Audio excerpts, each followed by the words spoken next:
Everyone, give a hand to our director and our staff.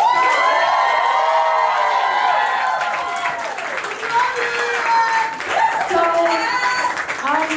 we have entered the Q&A portion of the evening. I'm going to ask them a couple questions, and then I'm going to open it up in case you guys have questions that you want to ask them about the process. So, I'm going to start with Liann. Liann, you're my best friend. You're my sister. I've really seen you go through this whole process. It kind of started when we got so obsessed with K-pop over the pandemic. And it was, I remember the moment that you were like, what if there were a concept about us, like, I remember the first time you said Seoul Switch to me. And it was a joke.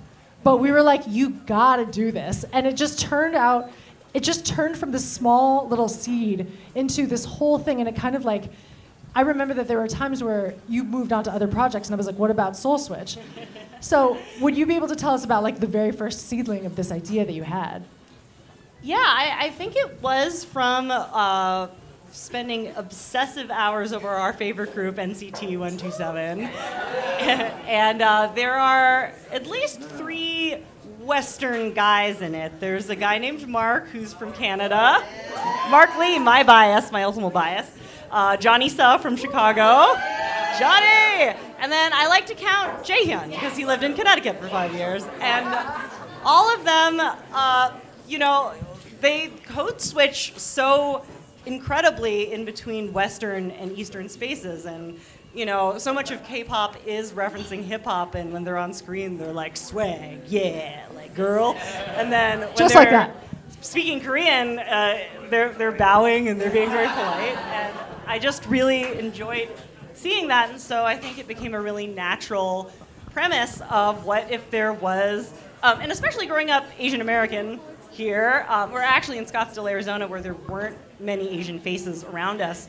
I just kept looking at Mark and Johnny and Jaehyun and being like, would they be the hottest guy in American high school, in Midwestern high school? And I just loved the concept of these 2 identical strangers switching lives and being treated completely differently. And thus, I searched for a Korean American K-pop idol, which there aren't that many in the world, actually, but I ended up going to see K-pop the musical on Broadway.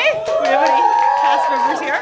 And I saw this guy switching between Korean and English and dancing, and I was like, he has the face of an idol. The most beautiful face in Korea. And I was like, who is this? My friend Kathy, who's here tonight, she connected me with him via email, and I think I gave you the deck with photos of Mark Lee all over it. And I was like, oh! But I was like, would you be interested in this concept? And I think you read the screenplay in like a week and got back to me immediately and was like, this is my life story. Yeah. Like, let's go. And so, do you want to? Yeah. I just instantly clicked with the story. I felt like it was my life story growing up in America and then going to Korea at the age of 15 to become a K-pop trainee. And then when I first learned that it was like a Switch movie, I was like, oh, can I? I mean, first of all, this was my first acting production that I worked on. So this was, I can't even believe that I'm saying this, but this is 2 years ago we shot this in New York in 2023. And how far we've come already is crazy. But yeah, it was my first time acting in front of cameras, and I had to really take on this incredible challenge of embodying 2 characters at once at the same time. And I was quite nervous to take on this project, but with the support of Liann and Char and everyone around me who was supporting me, for me, I think when I started like doing the character development, I really realized I have both in me. DJ, the kid from Ohio, was me growing up without any Asian representation in a small town called Danville. I'm from the Bay Area. Yeah. And I just always wanted to be a performer and be an idol, but that wasn't my reality in America, so that's why I decided to move to Korea. But then, yeah, everything that I was kind of like insecure about growing up in America, when I went to Korea, it was praised. And I was like, wow, I like this lifestyle. Fans, take off my clothes. No, so it really, really boosted my confidence. When I was little, I was really shy. My parents didn't even know I could sing. Like, yeah, it was that drastic. And then once I found my confidence, I really just embraced everything in me. And it's really, really cool how you wanted to talk about like the masculinity, how different it is in Asian culture and American culture. Mental health is something that we bring up in this film that's very important to us. There's so many more, so many different layers in this film. But I'm just so happy how it turned out. I have watched this over 100 times, but it never gets old. And right now we're on the process of finding more investors and getting this project rolling. And we have our executive producer, Margaret Cho, who is now on board. Iconic. And I really am a firm believer that once you claim it, it is yours. So we claim a feature film in 2025. Let's go. Let's go. So we need your help. Oh, sorry. So we need your help to, share this beautiful film that is now on YouTube. Is it now on YouTube? Yes, on YouTube. It's on YouTube. Yes, so please share with your friends on social media. Let's really get the word out there to get this feature film made. So thank you so much for showing up.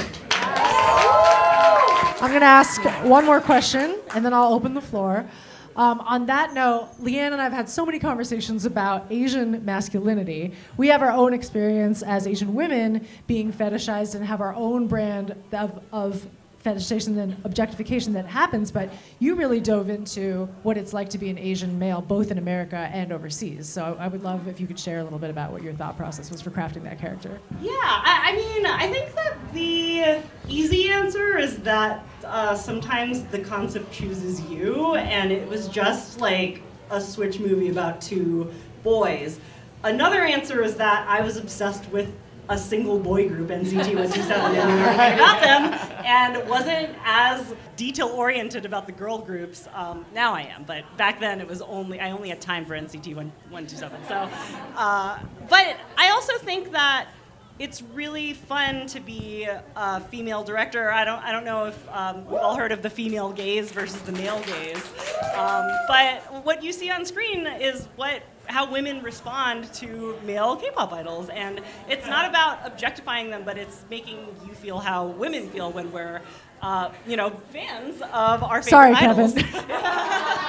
I mean, we'll objectify if you want us to, but that was really fun, and I think having that conversation about what masculinity is in beauty standards was really interesting to me because. Yeah, male K-pop idols do wear makeup and are into fashion and are into skincare. And in America, we always talk about how the American beauty standard can often be so hyper masculine and 5 o'clock shadows and beefy beefcakes like Chris Evans and Chris Pine. And it's just so the opposite in Korea. And it was so validating to talk to Kevin for the first time, where he was like, yeah, things that I was insecure about, like not being able to grow facial hair or having a tiny head, was a compliment in Korea. So, yeah. Yeah, and it's an ongoing journey for me. I only moved back to the States like 3 or 4 years ago, and I'm really navigating what it's like to be Asian American because I've been in Korea for half my life. So it's still something that I'm discovering, and this film definitely helped my journey with that.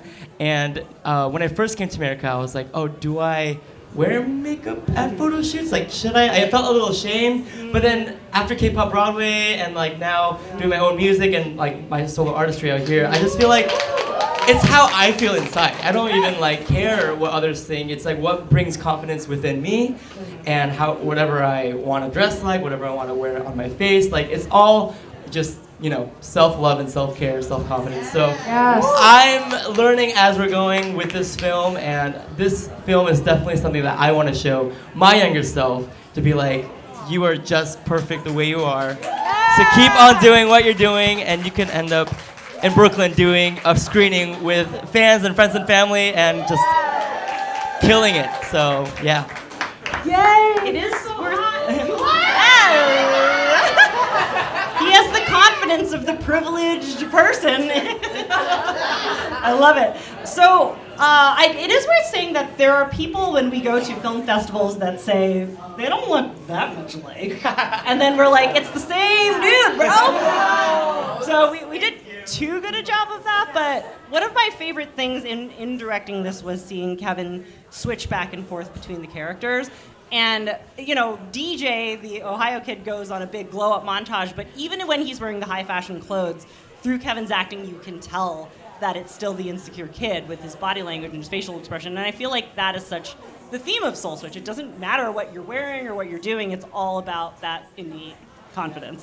Yeah, I was so impressed by that. Just watching Kevin work, going back into the dressing room and coming out like a totally different person. It was like over 20 times. And it was so quick too. Like your acting and your character preparation was just so incredible. And you guys have such a unique creative partnership in that way. Oh, and I do want to give a quick shout out to my doubles in this film, Abraham Lim, who is joining us today. He was in my earpiece reading the lines with me as I was acting either with someone or nobody. Or nobody. Or in just, love you too. And also Timothy Lee, who was also on He was just on the Kelly Clarkson show. He was on the Kelly Clarkson show, and we have a Kelly Clarkson producer here. All the worlds colliding. And then Brian. And Brian, yes, who couldn't make it here tonight. Yeah. But yeah, just all the intricate technical things that we had to, overcome in these few days of shooting was just, it's incredible. Another round of applause to Liann for doing the edits, being the director, the writer, just everything. So flowers, flowers, flowers. All right. All right, we've got time for a question from the audience. Yes. I saw your hand first. So, because this is Hi, Boo. Hi. You're looking fabulous. So we are manifesting this becoming a feature. So I want to know what kind of shenanigans you guys see DJ and Moon going on now that the Soul Switch has happened. Glad you asked. Something that has come of the feature screenplay is that Moon is a Nepo baby who is just in the K-pop group as the visual. He's not that good. He's a mediocre rapper, and so he's like, DJ, you can switch with me and just be beautiful. And he's the visual there. And DJ, goes over to Korea and basically gets to coast on privilege and looks, which we like to see for our Asian American men. Whereas Moon goes to Ohio. My husband's from Ohio, so I said in Ohio. Not many Asian people there, and he gets to experience discrimination for the first time. And he's like, why isn't everyone in love with me and opening doors and letting me walk wherever I want to? So, it'll be really fun. DJ will have to go through his first comeback, and Moon will discover, which is very similar to Kevin's journey, actually, artistry that comes from him. And maybe if it's not the biggest label in the world, being an independent artist that gets to speak his own words and, do his own thing is what he needs. And it's worth it, so. Thank you guys so much for watching this. Don't go anywhere, because the next entertainer we have is none other than the star of our movie, Kevin.